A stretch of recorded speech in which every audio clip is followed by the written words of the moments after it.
Welcome back, everybody. Today, I'm going to teach you how to get an 8-digit backup code for your Gmail account. These backup codes are essential security tools that allow you to access your account when you can't receive your regular two-step verification code, making them crucial to keep on hand in case of emergencies.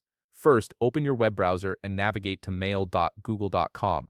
Once the page loads, sign in using your Gmail account credentials. Make sure you're using the account for which you want to generate backup codes, as these codes are account specific and cannot be transferred between accounts. After signing in, direct your attention to the upper right corner of your screen where you'll see your profile picture or initial. Click on it and a drop-down menu will appear. From this menu, select Manage Your Google Account.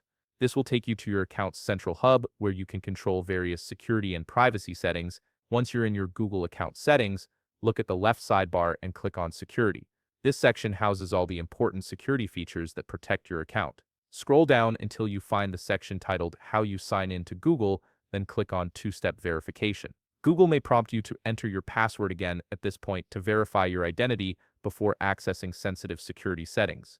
Inside the two-step verification settings, scroll down until you locate the Backup Codes section and click Continue. Now click Get Backup Codes. This action will generate a set of 10 unique 8-digit codes that you can use to access your account when your phone isn't available. It's crucial that you write down or print these codes immediately and store them somewhere safe, like a password manager or a locked drawer.